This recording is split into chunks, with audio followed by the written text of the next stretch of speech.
Hi, my name is Leia. Welcome to my Chungus YouTube channel. In this video, I'm going to be reading Catching Fire by Miss Suzanne Collins.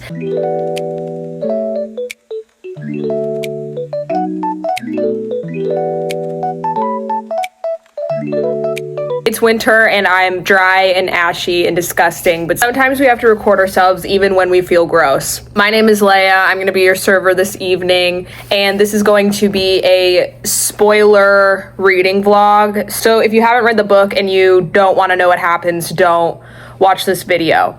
I posted a vlog of me reading The Hunger Games if you're curious to know my thoughts and feelings on that book. Maybe while you're there, you could like it. And also maybe while you're at my channel, you could subscribe, maybe, if you want to, though. To debrief very quickly about The Hunger Games, I love Katniss. I think Peeta was emotionally manipulative at the end of that book, and that's it. I'm currently rereading the original trilogy. I haven't read these books since I was a teenager so that I can read A Ballad of Songbirds and Snakes and Sunrise on the Reaping for the first time. Catching Fire, I don't remember much. It is the 75th Hunger Games, and I remember that Peeta and Katniss have to go back into the arena and play the games again. I remember that we meet Finnick, and I remember an old woman that I think gets electrocuted or something and then keeps saying the word TikTok over and over again. I also know what happens at the end of this book. I'm excited to begin. I did really enjoy The Hunger Games. I ended up rating it 5 stars after my reread because I just loved it so much. So I am excited to get started on Catching Fire.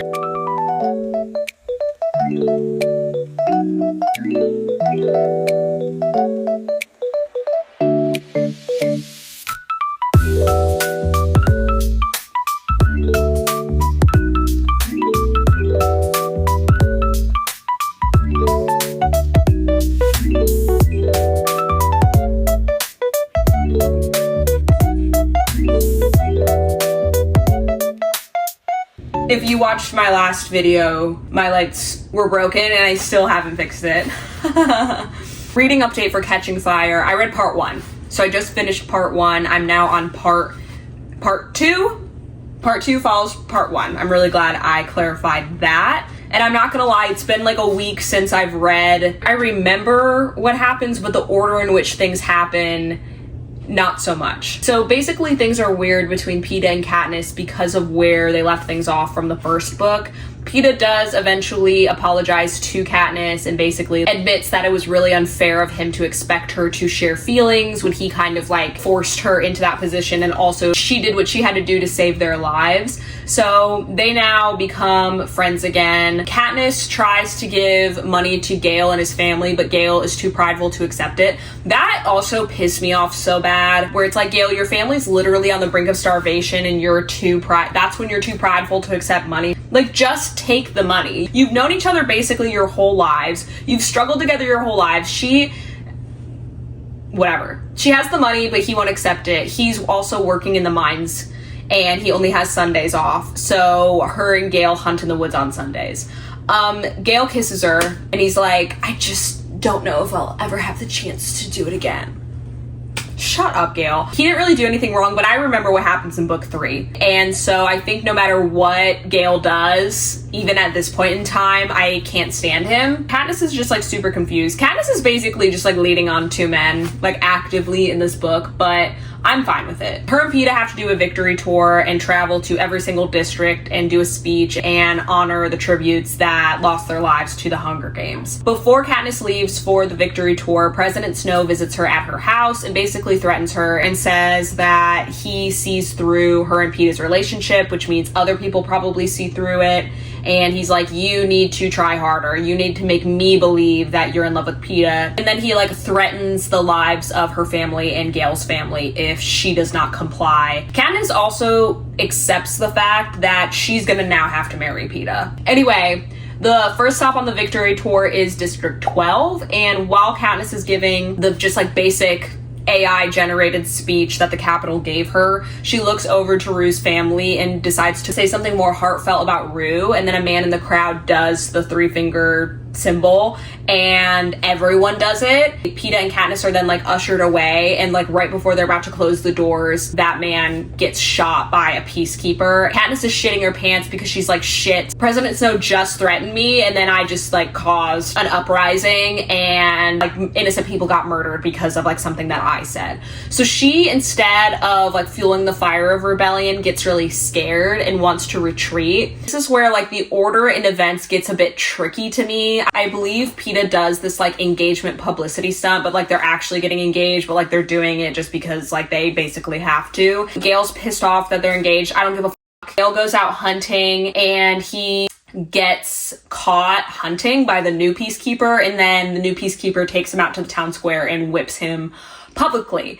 And Katniss and Peeta go to stop it. They stop the whipping, but they come to realize that security is now really strict around District 12, which is what they're not used to previously in the book. Gale has really, really bad wounds, and Katniss's mom and Prim are like healing him. Katniss is like by his side as he's healing. She like kisses him more. I feel like book 2 is very much like showing Katniss's feelings towards Gale, and I feel like it's like really heavily implied that Katniss likes Gale and wants to be with Gale, but she can't because she has to be with Peeta. But she also is confused about her feelings towards Peeta because she does really care about Peeta too. If maybe I wanted to look at things through Gale's perspective in this specific instance in the story, I might maybe feel a little bit bad for him. It's like Katniss is like kissing him, but then turning around and like getting married to Peeta. So it's like, I understand why he's emo, but that's where my empathy draws the line. Katniss visits her friend Madge's house. Madge is the mayor's daughter and sees on the mayor's TV that there have been uprisings in other districts. The last thing that ends in part 1 is that peacekeeper that she doesn't recognize comes to her door and hands her a Mockingjay pin. I don't know what that signifies at all. I don't remember that part. I feel like I'm forgetting shit. This is what I get for waiting a week from reading and then recording my thoughts and feelings. I'm sure as I keep reading, more stuff will come to me.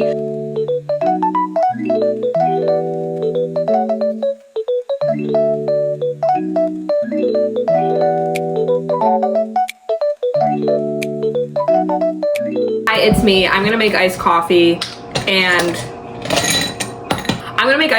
give a reading update on Catching Fire. So in my last update, I lied. Katniss was not at home when the peacekeepers showed up.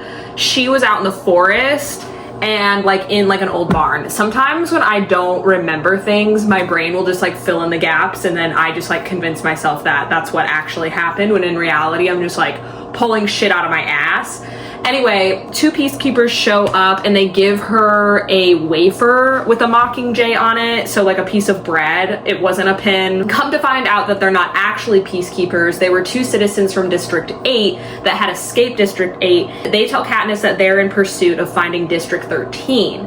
And what we learned about District 13 in book 1 was that it was destroyed by the Capitol because they tried rebelling against the Capitol. However, the 2 citizens think that that's not actually true. They think that people are living underground within District 13. Katniss is pretty skeptical, but like gives them food and is like, okay, bye. She talks to Haymitch about what happened to her, and he writes it off completely. Later that evening, her trying on engagement dresses is broadcasted across Pan Am. But then there's an announcement from the Capitol, and President Snow comes out. He announces that the 2 tributes that are being reaped from each district are out of the pool of victors that have obviously already won the Hunger Games. So Katniss puts together that she's going to be going back into the arena because she's the only female victor, and it's going to be her and either Haymitch or Peeta. I know we don't like President Snow, but like that was really of him. Katniss and Haymitch kind of make an agreement that they're both going to work together to try to protect Peeta this time. Katniss doesn't even get to say goodbye to Gale or anyone in her family. She's just immediately shipped off to the games, and she's convinced that she is never going to see anyone that she loves again. In general, a lot of the people in the Capitol are very upset by the new rules of the Hunger Games because people have become very attached to the previous victors. They're kind of treated like celebrities. That being said, when they start training, Haymitch's advice is for them to befriend as many people as possible because a lot of the victors have relationships with each other already because they're invited to go back to the Hunger Games every year. Katniss befriends the tributes from District 3. They're, I think, like a little older, around her mom's age. They don't have a lot of strength behind them, but they're very smart. This is where we meet Finnick. I think Finnick is first introduced as kind of like a I know Finnick has this like really tragic backstory, but I don't remember what the backstory is, so I'm not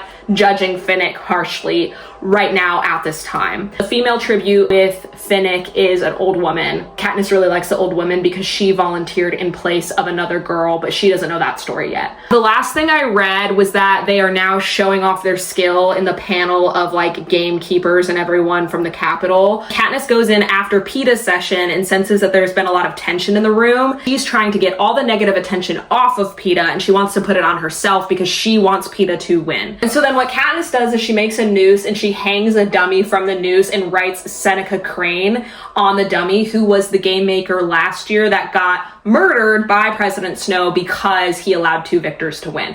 I love her so much. She's so likable to me. At this point in time, they're about to enter the games.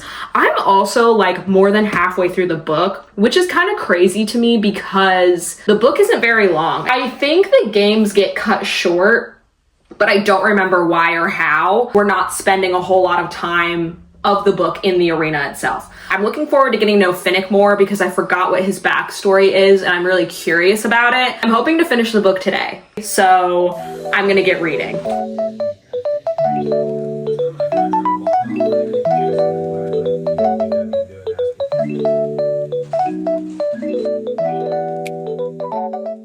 Hi, me and my eye patches are back. I figured I could sit by the Christmas tree and finish out the story of innocent children being murdered by a fascist government. I finished Catching Fire. The last update was when they were in the training center performing their special skills in front of the game makers. We find out that Peeta took his time to paint a picture of Rue surrounded by the flowers that Katniss put around her when she died in last year's games. So basically Peeta and Katniss both did like a form of protest. I feel like at this point in the games, both of them are fully planning on dying so that the other stays alive. They don't care anymore. They're like, we're just gonna do whatever we want. We're gonna die anyway. Then when Katniss is getting ready for her public interview, Cinna tells her that President Snow made it a requirement that she wears her wedding dress during her interview. But Cinna tells her that she needs to twirl around like she did the first time. And so when Katniss is up on stage and twirling, her dress goes up in smoke and it turns black and she's wearing Mockingjay wings. During Peeta's interview, he really panders to the whole, I'm super upset that I can't spend the rest of my life with Katniss. Peeta also announces that Katniss is pregnant, which is so funny. I completely forgot that happened. And that just causes like a riot with the people of the Capitol, which is hilarious to me because they don't bat an eye when like innocent 14-year-old children get murdered, but all of a sudden when it's like an unborn baby in question, they have a moral backbone. Anyway, before Katniss goes into the arena, Haymitch tells her, don't forget who the real enemy is. On the morning of the games, Cinna takes Katniss to the waiting room like he did last year to see her off into the arena. Katniss goes into the like tube to get sent up into the arena and the platform isn't moving up. So her and Cinna kind of look over to each other and like share this like confusion when 3 peacemakers come in and just start beating the shit out of Cinna. And Katniss can do nothing about it but essentially watch him get his ass kicked until he is unconscious, and then she gets hired up into the arena. So Katniss puts together that this was orchestrated by President Snow to both punish Cinna and Katniss for what they did to her dress. This time around, she runs straight into the cornucopia to get as many resources as possible, but all they find are weapons. Katniss grabs her bow and arrow, and then she looks over and sees Finnick, and she readies herself to kill Finnick, but sees that Finnick is wearing a gold bracelet that she recognizes that Haymitch must have given to him, and she takes that as a sign from Haymitch that she needs to form an alliance with Finnick. So the first alliance she makes is her, Finnick, Peeta, and Mags, who is the female tribute from Finnick's district that volunteered in place of a younger girl. They set up camp until a fog rolls in that ends up being like acidic and like harmful to them. So they start running away. Finnick carries Mags on his back, but Peeta is slowing Katniss down because he can't run very fast due to his prosthetic leg. Eventually, Finnick turns back and starts carrying Peeta on his shoulders, while Katniss carries Mags on hers. The fog starts to give them muscle spasms, so Katniss can no longer carry Mags. and Finnick can't carry both of them. So then Mags decides to sacrifice herself and go back into the fog so that Finnick can carry Peeta on his back and the three of them can escape. Katniss is very confused as to why Mags sacrificed herself to save him. The next day, she kind of gives Finnick some time to process Mags' death, but she doesn't really ask him questions as to why she did that. If it were me, I'd be like, hey, what the just happened? Why did she do that? And also, why did you allow her to do that? It's weird, and Katniss kind of writes it off in her mind of like, well, she was old, like, I guess she was gonna die anyways, which, like, I get, but I feel like that sort of thing doesn't happen during the Hunger Games. If I were her, I'd be asking these questions after a respectful amount of time, of course. Eventually, they see Joanna, who is the tribute from District 7, I believe. Wirris, I don't know if that's how you pronounce her name, and Beatree, who are the two tributes from District 3 that Katniss befriended earlier on during the trainings. Joanna makes this weird comment that she kept Beatree and Wirris alive for Katniss. And once again, Katniss is like, oh, that's a really weird thing for her to say. I wonder what she means by that. And then doesn't proceed to ask any follow-up questions whatsoever. Like, again, if I were her, I'd be like, hey, what did you mean by that specifically? Answer my question. And in her defense, I think even if she asked those questions, I don't know if they would necessarily provide that clarification, but like at least try. Wirris keeps saying TikTok over and over and over again, and Joanna's like, I don't know what the fuck she's on about this TikTok. Katniss eventually puts together that Wirris is trying to tell them that the arena is a clock, and something dangerous happens within a portion of the arena that corresponds to the hour of the day. Anyway, Wirris ends up getting murdered. I feel like as I was reading this, I was like remembering more of the story, and I felt that I knew that either Wirris or Beatree died, but I remembered it to be a bit more tragic than what actually happened. Like, it just kind of seemed like we moved on pretty quickly after Wirris died. Like, Katniss even swims back and pulls a coil of wire out of her, like, cold, dead hands before she gets taken away by the helicopter so that she can give it to Beatree. Anyway, whatever. At a certain part of the story, Katniss and Finnick go out to like hunt or something, and they get trapped in a certain area of the arena where a bunch of Jabberjays start echoing the voices of their loved ones, screaming as if they're being tortured. Finnick hears the screams of a woman named Annie, and we later find out that Annie was another victor within his district that kind of went a little insane after her Hunger Games, and that is the person that Mags volunteered to tribute for. That's all we know about Annie. Once again, no questions were asked. I understand we're probably going to learn about Annie in Mockingjay, but I want to know about Annie now. And again, why aren't we asking questions?